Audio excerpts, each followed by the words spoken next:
Welcome back to International Hour. I'm Doreen Kays. Mahatma Gandhi called them children of God, but to many Hindus, they're still known as untouchables. They are Hindus born into their religion's lowest class, or caste. And although the Indian Constitution forbids discrimination on the basis of caste, the reality is far different both in India and in South Asian communities abroad. And that's something my next guest is fighting hard to change.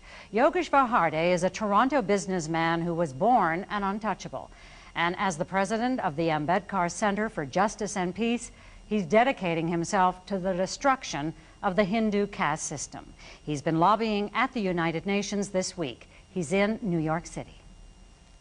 Thank you for joining us, Mr. Varhade. Thank you. Maybe you could just begin by explaining who the untouchables are in India and outside India. Untouchables are the outcasts of the Hindu caste system who are the fifth class in the caste system. They are the most oppressed, exploited, and downtrodden in the Indian context. The population of untouchables in South Asia is about 300 million. According to UN statistics, they are the largest regional group in the world at the starving level, because the total population of the poorest of the poor in below poverty line is about 560 million according to UN statistics. Now, these untouchables are mostly the landless labor, the bonded labor, the child labor, and their main occupations in the villages are the most filthy: cleaning the latrines, cleaning the streets, carrying the human excreta on the head, carrying the dead animals, and so does also cities. Many of these untouchables are doing all this cleaning and unhealthy jobs. Mr. Varhade, now under the Indian Constitution, however, it's officially illegal, it's unlawful to discriminate on the basis of caste, is it not? What's the reality as you see it? Yes, that is exactly right. The caste system has been abolished, practice of untouchability has been abolished in the Indian Constitution by Dr. Ambedkar, the India's first law minister and the greatest human rights champion of the 20th century. But in practice it is thriving. The reason is less than 10% to 15% of the population of India is high caste Hindus who control 80% of the nation's wealth, money, media, power, bureaucracy, police, and judiciary. So they would like to have these free slaves for another 2,000 years, because they already have for the last 2,000 years. And they would like to do everything possible. And since our people are totally helpless, they are barely surviving as a subhuman beings, they are unable to get to the power. And this is why, and our children, who are nearly about 80 to 100 millions in South Asia, India alone may have about 70 to 80 million, that's anticipated. These children have no hopes of living a normal, dignified life. These children are trapped in the slavery and slave-like conditions, which is more cruel than the apartheid of South Asia, South Africa. This is why I would like to dismantle this system and bring some dignity and life to our children who have no escape. Indian Constitution provides all the provisions. International instruments provides all the solutions, but the Indian government, which is run by the high caste Hindus, have refused to implement in practice in the villages.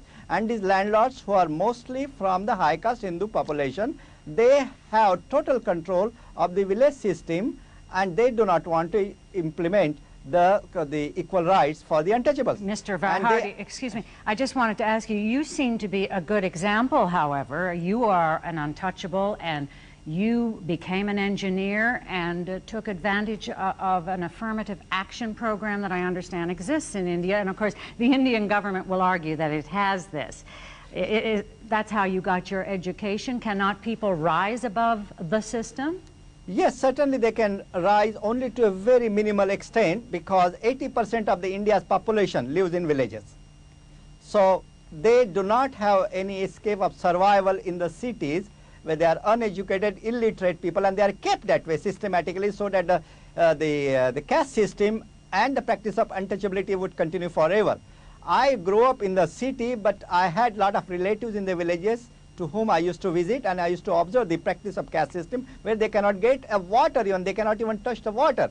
In the city life, when we go to the university colleges, we have a subtle discrimination, but we can survive that.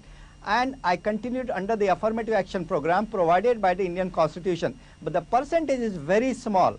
Even the Indian Constitution provides the senior positions on a bureaucratic ladder, and many times the high caste Hindus who are running the nation, they stop us from climbing the ladders, so that out of the 14.5% of reservations, only about 4 or 5% reservation is filled up to now in 50 years of the independence. Mr. Varhadi, the recent election of an untouchable like Fulan Devi, will this not do anything to help India's untouchables briefly?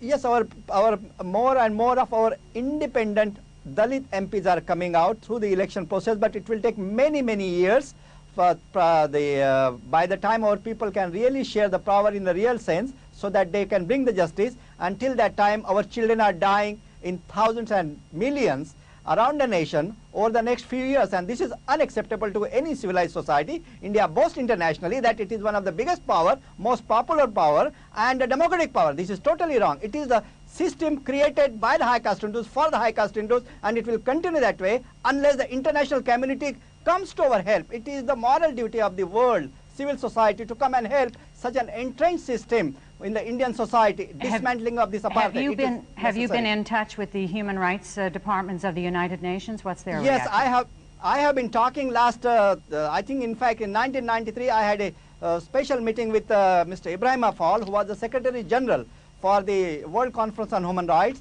We brought this issue very seriously there, and they told us that they cannot make the same exception of creating an apartheid of South Asia, that sort of format in the UN, because the previous one, South African apartheid, was approved by the General Assembly, and we have to follow the regular channel. In the meantime, our children are dying and suffering is continuously going on.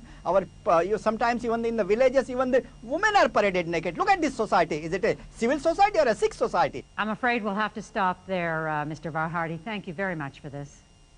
Thank you. Thank you for inviting me.